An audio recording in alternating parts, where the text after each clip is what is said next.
Hello everyone and welcome to the next World of Darkness news stream. The first one from Stockholm, from our office, with the wonderful help of our live content team who is sitting here beside me watching me doing my job. And I've actually had to skip the last week's stream because I was moving to Sweden and I am officially settled in Stockholm. It's a new environment, new studio and everything. I really hope everything is going to go alright. And by this I need to make a little note, sorry for the lack of the music in the very beginning. We're going to fix it next week. We have a lot of the news today because a lot of the news accumulated throughout the past 2 weeks, and we are going to spend the time on the stream today to pass all of them to you guys. Of course, usually we have the interviews with the guests, but I hope it's understandable that this week we're settling in. We're having a lot of news for you guys, so I won't be doing the interview this time, but next time expect a lot of the World of Darkness guests to joining us in the studio. I really hope I will be able to drag some of the brand team in here as well and give a little introduction of them to you guys and show you how my teammates look like. But first of all, let me get very quickly for the list of the topics that we are going to talk about today in the chronological matter from the start to bottom. We are of course going to address the Vampire the Masquerade Bloodlines 2 updates, and here I need to apologize to you very much because I was going to talk about the closed beta keys for Werewolf the Apocalypse Heart of the Forest, but I was awfully trolled and all of the codes were actually out a few minutes before the stream. But don't worry about it because there are going to be more ways to play Heart of the Forest before the premiere of the game.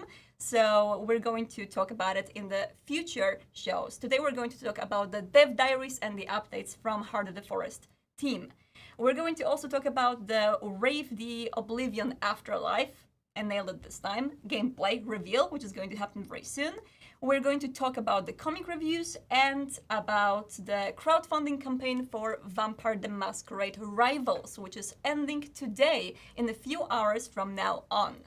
So yeah, let's get this started with. There's a lot of info to share, and obviously we have to start with Bloodlines 2. For those of you guys who haven't heard about the news from yesterday, this is what I'm going to focus on today, and then we're going to go on to the news about other products from World of Darkness. So starting with the Bloodlines 2. Hearts Labs and Paradox have jointly announced that the lead narrative designer Brian Mitsoda and creative director Kai Clanny are no longer the part of the team at Hearts Labs. And there's a new member of the team, the creative consultant, Alexander Mandrika, who is filling the creative director role after Kai for Vampire the Masquerade Bloodlines 2. Now, it's very important for me to note that, of course, Brian and Kai's work were absolutely instrumental in establishing the game's storyline, the tone, and its atmosphere. The rest of the team, with Alexander's support, is committed to bringing the best possible Vampire the Masquerade game and a worthy successor to the original Bloodlines game. In the meantime, we're excited to see more materials from the game and show you the amount of work put into it by all the team members in the future. So whenever any material from Bloodlines 2 is going to come up, I'm going to cover it on the show. And if you have any questions about the matter, I really hope that you can understand that I won't be the person answering this on the stream in here. This is coming from Bloodlines 2 team, and we're passing it as World of Darkness brand team. About the brand team, I'm going to talk a little bit more in this episode to give you guys a full glimpse on what we do and what we're responsible for. But all of the questions about this matter, please direct them to Bloodlines 2 team. You can also write on our Discord and on Bloodlines 2 Discord. We are there. I was spending a lot of time there yesterday, and I will also today after the stream. So if you have any questions or want any clarifications on who is responsible for what in the teams and stuff like that, then I will be there to answer. Thank you so much for your patience on this.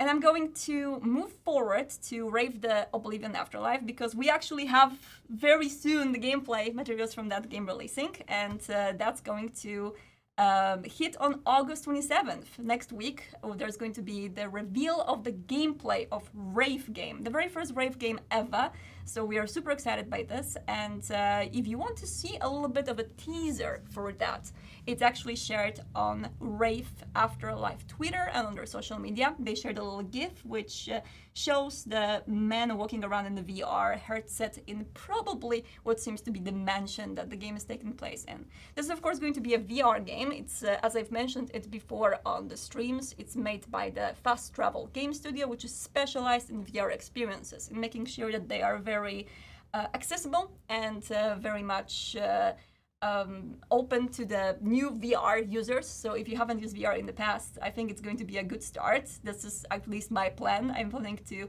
start my adventure of owning a VR headset with Afterlife, and we'll see how this will go. And yeah, next week, 27th, is the reveal of the gameplay. If you want to see the teaser, check out the social media of Fast Travel Games. And I really hope to give you more information about that in the future. And I hope I can actually tease that. We're going to have the interview with Wraith, the Oblivion Afterlife developer, quite soon on World of Darkness News Show. So if you will have any questions about this game, please direct them my way, and I will make sure to craft the questions for our future guests. I actually want to very quickly remind you guys of Wraith the Oblivion Afterlife. If you haven't seen this game so far, if you haven't seen the original announcement, I want to show you what can you expect in the next week with the gameplay, with the cinematic teaser that was shared of Wraith the Oblivion Afterlife before. So yeah, let's roll in the video. In Barclay Mansion, even the dead are terrified. Something happened here. Something vicious and cruel. And no one got out alive. Not even you.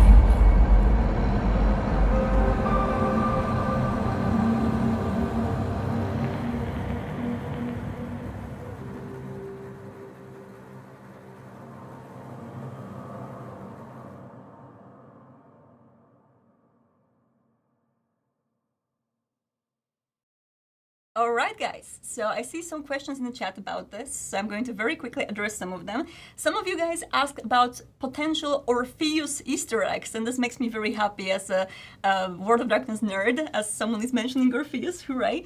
I cannot confirm nor deny. I think that's going to be the good answer for that. And when it comes to the particular VR headsets this is going to be available on, the Fast Travel Games said that there is no particular optimization for any particular headset. It's going to be available on all popular headsets on the market. And yes, this is a game which is meant to be a VR experience. So all of the movement in it, all of the interaction in the game actually bases on VR. And that's why it's going to be purely a VR game and available for all of the possible VR headsets on the market, the popular ones at least. And there's not, I think there's no plans for the separate release as again, the game is designed purely for the good VR experience, and that's what Fast Travel Games are known of. I really recommend you guys to check out their portfolio, because they are releasing a lot of the VR games which are very, I think, like, they're pushing a lot of the barriers when it comes to accessibility of VR, and they are doing a lot of very cool things to bring more people on board VR. So, a World of Darkness in virtual reality for the first time. We'll see how this is going to work next week during the gameplay reveal on 27th. But as for now, let's move very quickly to Werewolf the Apocalypse Heart of the Forest Death Diaries. We actually have two. This is I've made the slides yesterday before the second Death Diary has hit, but I have both of them for you guys today.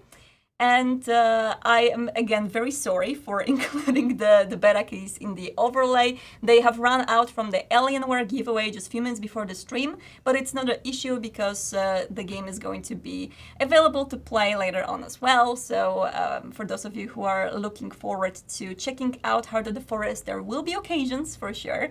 And for those of you who missed the whole Werewolf the Apocalypse Heart of the Forest thing, this is going to be the new narrative game. And I think the first game released in Werewolf the Apocalypse system in general, in the universe, that is going to be set in Poland, and we're going to talk a little bit more about the setting today. And it uses a lot of the tabletop mechanics in its gameplay. There's going to be a character sheet, there's the rage mechanic in the game, and there are plenty of gameplay videos shared already by multiple influencers. So if you are wondering on how the game looks like, feels like, check it out. For me, one of my favorite things about this game is the audio design and the general sound, because it really makes you feel like you are a part of the puszcza, which is the Polish name for the wild forest. And it really puts you inside of that forested area with a lot of the buzzing sounds of insects around you and the humming of the leaves, and it's really atmospheric when it comes to that. But I feel like when it comes to who is the best person to tell you about the game itself, it will be the developer behind it, Different Tales, with the very first dev diary I'm going to show today about the story of Heart of the Forest. Let's roll it.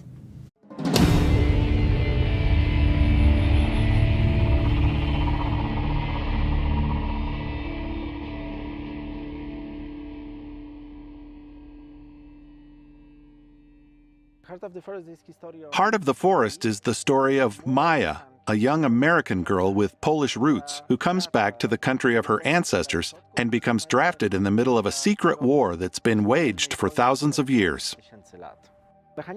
The mechanics of Heart of the Forest are almost entirely focused around rage, around how much everything that's going on makes you angry. It's all about balancing your rage. Since it's a text-based narrative game, the intensity of your rage affects the description of everything that's going on, the available options. There are also elements taken from Werewolf, stats like health or willpower, which let you tame your rage to a degree or perform more difficult actions that you wouldn't be able to do otherwise. We've taken essential elements thematically, and keeping the form of a visual novel where you are sort of choosing your own path, we've added an entire layer based on rage, willpower, and health. There's also everything that defines werewolf as werewolf, meaning auspices, tribes. Everything will be there.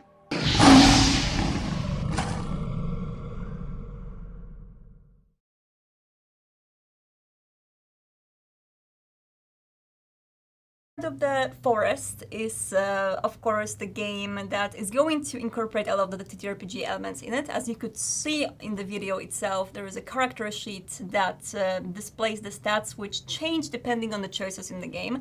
Someone in the chat asked me about the comparison to Shadows of New York or Coteries of New York. While Coteries of New York is more using the TTRPG mechanic elements in the background, you don't actually see them, you don't have the character sheet, so it's more away from your grasp, I would say. Heart of the Forest is using way more mechanics, and they are much more on display. So you actually see your willpower, you see your rage, you see your different character traits, and you craft them for the choices of the game. I've seen people playing the demo of the game, the influencers you can see on YouTube, for example. I know that Primogen did it, Hattie did it, Cannot Be Tamed also did a playthrough, Josh from Strange Adventures, so you can check all of them out. And as they played it, they've picked different ways of playing the demo, either going low rage or high on rage. I personally played low on rage as well, and I found that managing the rage was sometimes a little bit tricky. Sometimes the rage was just something that was always boiling within my character.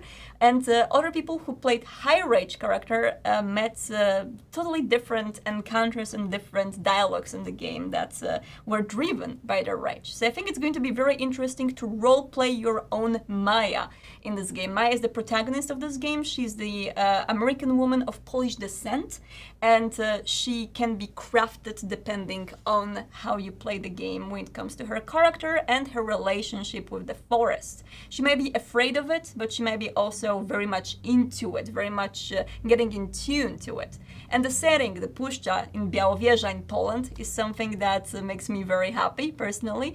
But again, if you want to hear more about it, let's roll in the second dev diary, which talks about the location.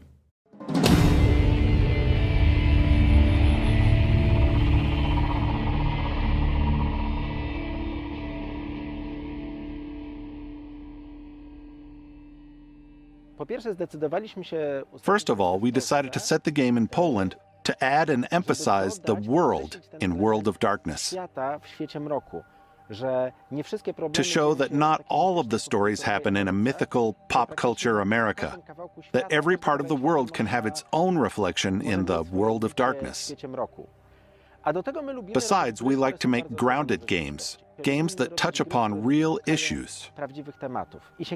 We chose Białowieża because a couple of years ago the subject of deforestation of the Białowieża forest was raised. This primordial forest, also known as Puszcza, is a truly unique ecosystem, made unique by the fact that, contrary to woods which are cultivated, Puszcza has been left alone, with dead trees left there to rot and new things growing over them. It's the primeval cycle of life and death. Interfering too deeply in this ecosystem might destroy it. This place is a national park, so in theory it's a protected area. But around it, there are woods that are ecologically part of the Puszcza, yet legally aren't part of the national park, and they started to get logged commercially. There were huge protests. The European Tribunal took notice. It's like a lens that focused all the classic werewolf themes: primeval nature, greed, big corporations, machines. It's not logging with an axe or a chainsaw. They use harvesters that can cut down a 200-year-old tree in 20 seconds, cut it into boards, and that's it. These protests sent shockwaves, and it was a complicated issue because it's not an unambiguous matter. There has to be some kind of forest management because in today's changing climate, if Puszcza was left alone, it would also die. It was a very specific example of searching for balance and things not being what they seem.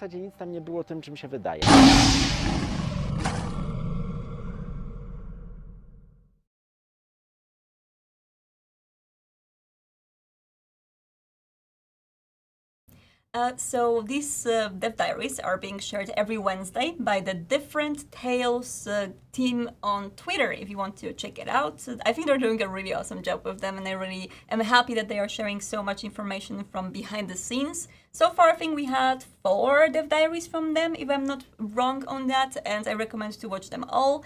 I will be, of course, sharing them on the news stream as well. And there were some questions about this part of the stream. One question about the existence of werelamas in Werewolf v5. Now, I cannot fully confirm werelamas, but I did probably put Justin Akila in trouble today when I was tweeting about weremooses from the official World of Darkness account, which may push him to actually, have to include weremooses now, especially as he also moved to Sweden. So I think we are now bound to put the moose in the Werewolf v5. But there was another question, which I think was a very nice one, about whether Heart of the Forest is a good introduction to werewolf. And as I say, I feel like Coteries of New York is one of the best virtual introductions to Vampire the Masquerade, because it gives you a very good intro to the typical Vampire the Masquerade story with the full glossary and the full explanation of the setting. I feel like Werewolf the Apocalypse Heart of the Forest is going to be the same game for werewolf fans. So if you haven't ever met anything werewolf related, you're going to play Werewolf the Apocalypse and get the full glimpse on the atmosphere and on the general lore and what is werewolf fully about. I think they grasp the atmosphere and the tone of the game perfectly, and they're also working very closely with our team to make sure that it's very much attuned to the new edition of Werewolf the Apocalypse, which is coming. And when it comes to Coteries, I think it was also a game that was a very good introduction to Vampire the Masquerade. But for players who played Vampire the Masquerade before, it was, visiting the familiar themes and knowing the tone, still enjoying the game and the characters and everything, because you know exactly what the whole story is about and what is hiding in the darkness. So I think werewolf fans will have a different feelings from Heart of the Forest, more nostalgic, more about reliving the same themes that you might have explored in your werewolf sessions while reading old werewolf books. And I remember the very first contact I had with Werewolf with this old, I think it was a 2nd edition core book with the comic in the beginning. There's this comic story at the very start of the book, and I feel like it was a great introduction to Werewolf, and I felt very similar vibes when I was playing Heart of the Forest. So yeah, I think they nailed the tone and the atmosphere. So if you have no idea about Werewolf so far, you're going to have fun. But if you're a fan, you will recognize a lot of the little themes and little hints that the game will push towards you. So, of course, there's another Werewolf the Apocalypse game coming, and that's Earthblood. And again, these games are going to provide some balance. It's funny how, again, I actually said it on the last stream, but there's the comparison I've heard from one of the influencers that one of those games is more of a spirit game, which is Heart of the Forest, and the other one is more of a rage game, and that's Earthblood. And yes, Earthblood will let you let off the steam a little bit more in the combat, but Heart of the Forest will also have a lot of the rage elements in it. But of course, it's going to be a narrative game, so that's going to be a different approach. Anyway, I do absolutely urge you guys, if you will have a chance to play the demo, do it, because it's a really good game, and play it with the headphones on, because the audio designers really outdid themselves on the soundtrack for this game. And I'm going to move forward to one of my favorite topics of the past few weeks. This is something that I'm extremely happy about. Vampire the Masquerade comics from Vault have their first reviews. I think the dust after the release have settled down, and we have some really nice opinions, and the first people who are letting us know what is the feedback from the official outlets about the comics. This is, of course, about the first issue of the Vampire the Masquerade comics from Vault. There's going to be multiple issues, but so far the first one was out and reviewed, and I'm going to quickly give you a bit of a glimpse about that. So initial critical response to the series was positive, according to the review aggregator Comic Book Roundup. The artwork and coloring were the aspects that were the most frequently praised. And comicbook.com and Sci-Fi Wire said that the comic was appropriately dark and moody and well used to build mystique about the vampire lore. Critics liked the writing and the characters, and Sci-Fi Wire especially said that they enjoyed the balance between world building and character-driven storytelling, calling it a sign of a fun new era of World of Darkness comic adaptations. I'm super happy about this particular quote.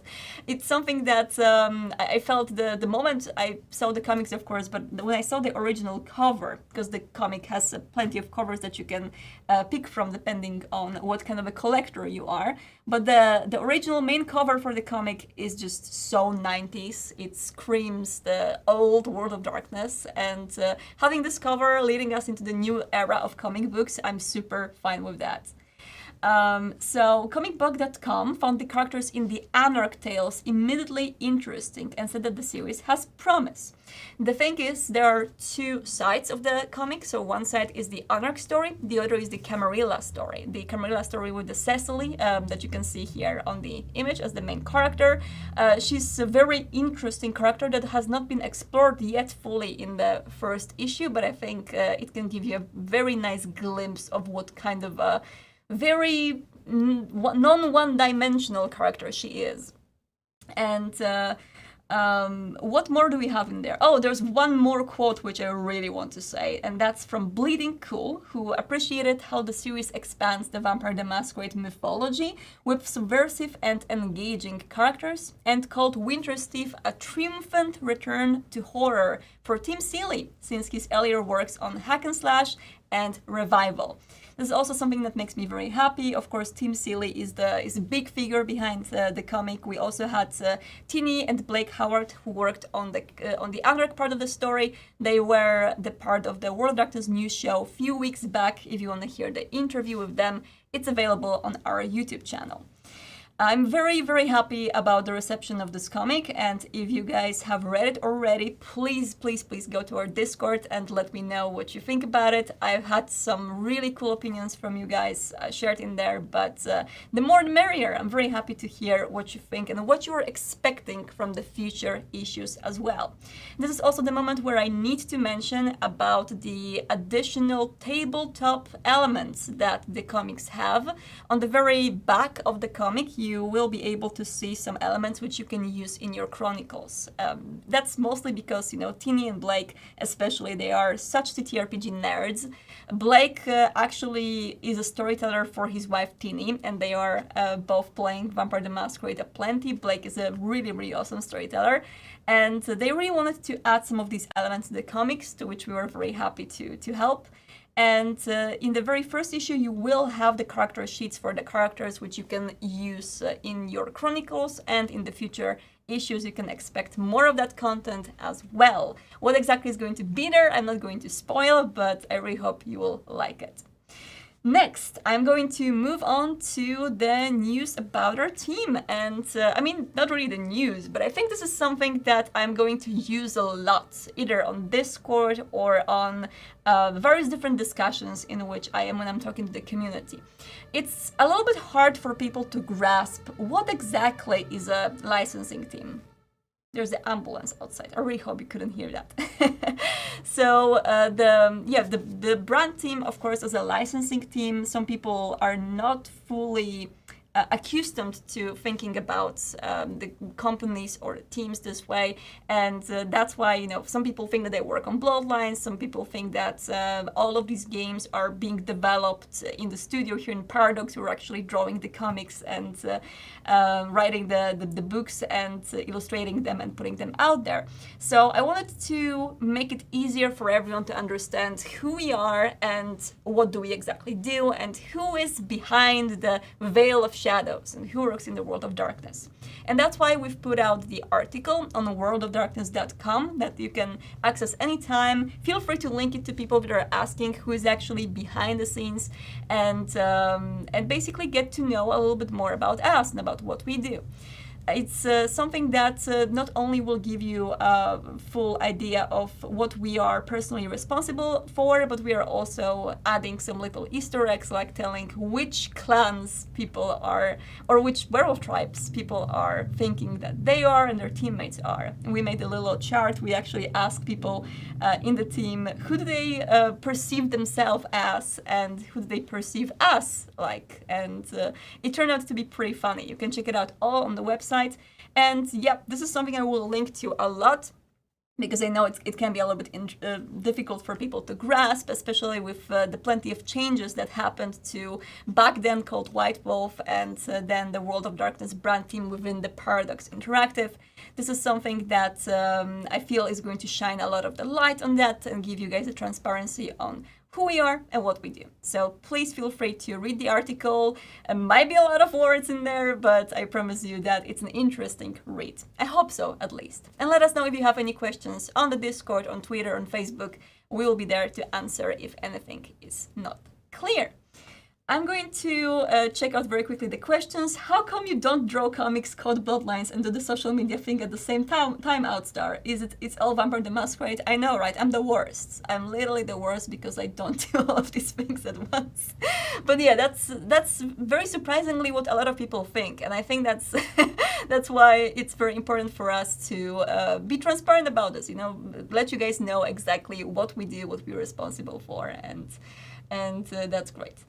No gameplay of the World of Darkness brand team at this time. Well, not yet, but I am trying to convince my team to do a little office episode with a little selfie stick, so that might happen in the future. Don't worry, guys. We might have some very exclusive reveal of the brand team gameplay on the stream in here. If so, blame me. I will be quickly checking out the rest of the questions before we move on. Oh, where did I get my cool vampire t-shirt? I don't know if I can actually turn around and show you. There we go, I can. So this is, of course, Vampire the Masquerade in Polish, Vampir Maskarada. And this is the exclusive t-shirt available through the Kickstarter campaign of the, not Kickstarter, it's actually the Polish crowdfunding site. I think it was Wspieram To that was sharing this one, but this is coming from the campaign for the Polish translation of V5 books. So that's where I get it from. I also have the Polish core book in my home right now. It's actually it's very handy for me, even though I have the books in English, because a lot of the names of things like resonance, for example, are different in Polish. So I need to learn them in order to ever run the Chronicle in Polish. I need to really study it very well, because there's a lot of names I'm not very much accustomed to. But I've heard a lot of the very positive feedback from the people who were supporting that particular campaign and who were supporting the Polish translation team through the Facebook group. They are very active there. If you are a Polish person and you want to check it out, just search on Facebook for Vampir Maskarada. That's the Polish for Vampire the Masquerade, and you will be able to check out the details from that. So the books and the shirts and the very first rewards from the Kickstarter campaign have been shipped, and if you're looking for more, check out the group for more of the updates. If there are any exclusive things for the particular region, such as additional stories or anything like this, we will be giving you the information about that on the show in here, so you will know about everything in one place. Let me see more questions. Any possible new mage games on the horizon? Well, of course, when it comes to mage, changeling, mummy, I need to mention mummy, of course, and all of the different IPs that I'm not maybe speaking about too much during this show. We, of course, all have them in mind, and we really want to develop the new products with them in mind and with them as the IPs. But for that, of course, we need to have the right partners to find the right projects that we want to work with. And this is what happened with Rave. As much as it wasn't in original plans that the Rave game is going to happen so soon, the perfect project and the perfect pitch and the perfect team just happened. So we had no choice, you know, we had to go with it, and we are very happy to see the updates from Fast Travel Games on the Afterlife game. And I really hope that in the future I will be saying the same about the Mage games and Changeling games. So, you know, anytime something will pop up like this, I will, of course, let you guys know. As for now, I have no updates on Mage, but hopefully soon. There's a question. What do you think of The Office? Is it as cool as what the community has seen? Oh my god. Okay, so I'm going to be killed by the live content team about this soon after, but it's a goddamn maze. And I was lost here 3 times today.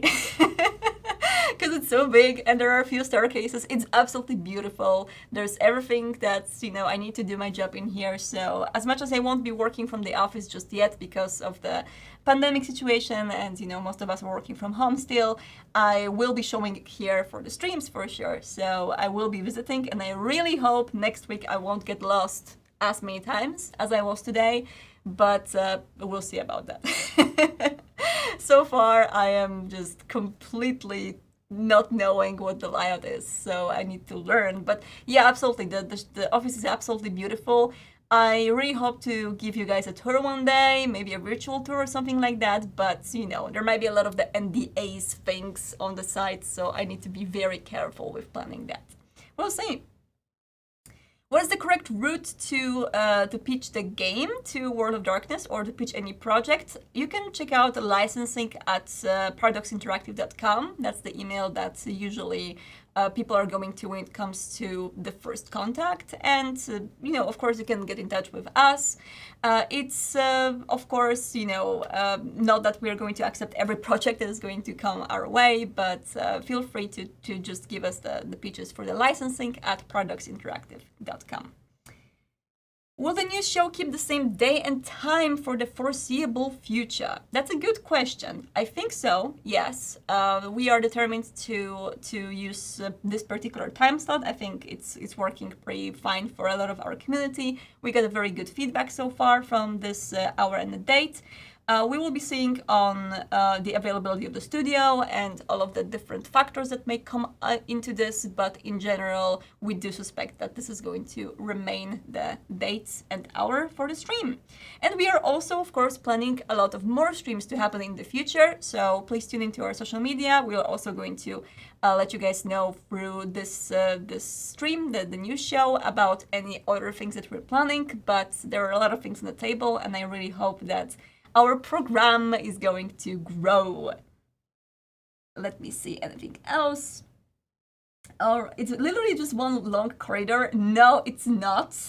there's a lot of stairs and a lot of places look similar. So, and there's a lot of floors, so you can get very easily lost. No, don't trust them. Or maybe my GPS and my brain is just very much off. But anyway, guys, I'm going to move forward to one of the most important news of the day. And this is something that I am just so happy about. And yeah, that's Vampire the Masquerade Rivals, the expandable card game from Renegade Studios, which has its final day on Kickstarter today. And now, I don't know the exact numbers that are happening right now. I admit I don't have it on a tab, but before I started the stream today, so the original goal for the Kickstarter campaign was $10,000, $10,000. They are right now for, like, they reached over $200,000, which is crazy, and I'm so happy for the team. The exclusive Kickstarter rewards are absolutely great, so check out the Kickstarter page if you want to know more about what you can get if you support the game still today. The backing is just insane. I'm so happy that this game is getting so much attention from you guys. And yeah, if you want to see me playing Vampire the Masquerade Rivals, also go to the Kickstarter campaign page and scroll a bit down to see the game in which I played with LA by Night cast, with Xander, Erica, and B. Dave Walters. We're all playing together, and it was a very fun game. Although, you know, I didn't win. I can spoil you that. But it's been such a pleasure to play with them. And I do suspect we are going to cover more of the Vampire the Masquerade Rivals here on the channel in the future. So if you want to see the game being played, I really hope we'll be able to show you that in practice here live on Twitch.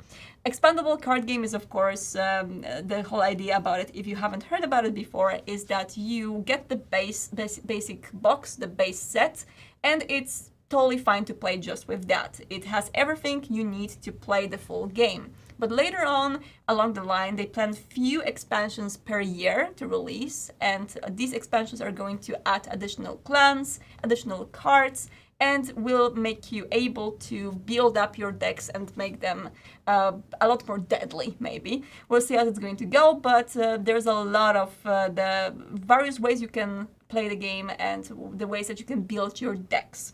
In the basic set, you have the Bruja, Malkavian, Ventru, and Toriator, and all of them play a little bit differently. They have their own leaders. You can swap the leaders with different ones later on with the expansions.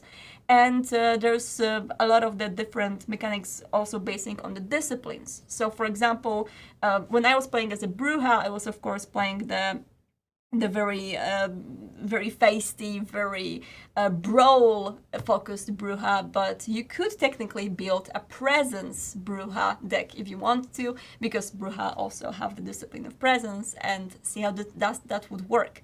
There's a lot of different aspects to Rivals which are making the game fun. Ultimately, Rivals means that the game has a rival there for you that you are usually focusing on. In the game with 4 players, you basically randomly pick a rival from around the table, and in the game of the 2 players, which you can also play, you pick another player by default. There's also the game of 3 that is available, so you can play from 2 to 4 players, and there's a lot of fun stuff going on in the game. I feel like it's the best, if you want to know exactly what the gameplay is about, to go to the Renegade Studios YouTube channel and to the Kickstarter campaign. Watch the gameplay we've done with the LA by Night cast, watch their streams, because they are doing streams, I think, every Wednesday. They're having the Vampire Wednesdays where they're showing the Rivals game. And they also have a lot of the videos on their YouTube channel where they discuss the particular mechanics. I've just seen the video yesterday in which they were getting in deep into the Crypt deck, which is added to the basic set for the Kickstarter campaign. And they were going through all of the cards from that Crypt deck and explaining what they do, whether they would be useful in that or this situation. It's a very interesting video. I really recommend you guys to check it out. And if you want to support Rivals, support it today, because the Kickstarter campaign is ending in just a few hours. I am very happy about this one. I'm, in general, very happy about all of the Kickstarter campaigns that the tabletop board games had for Vampire the Masquerade, and the tabletop books as well. It's always been a blast to observe people supporting these, but really with Rivals, it's just crazy. I'm very happy about the support. And let me very quickly check out if there are any questions. Any news on Vampire the Masquerade Vendetta?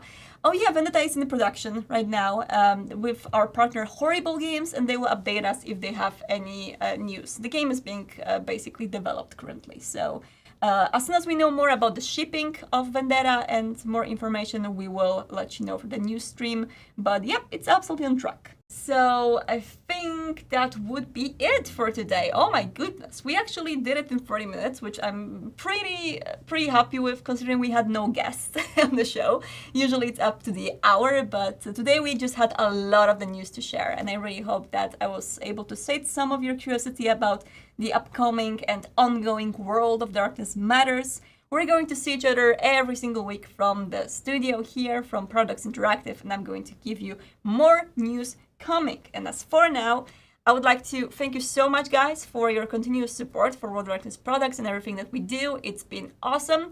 And if you guys want to chat, if you have any questions, if you want to hang around, I am on Discord probably all my life. So you can always check out World of Darkness Discord. Our vanity URL, discord.gg/World of Darkness, is currently not working, but we are working on that. So I will be posting the Discord server everywhere. If you guys have any questions about how to get in there, just poke me on Twitter or poke World of Darkness on Twitter as well. We will send you the links, and feel free to get in there, tag me if you need to, and ask any questions that you have. I will be there to answer them. In the meantime, thank you so much for joining today, and remember, don't get lost in the night. See you next week.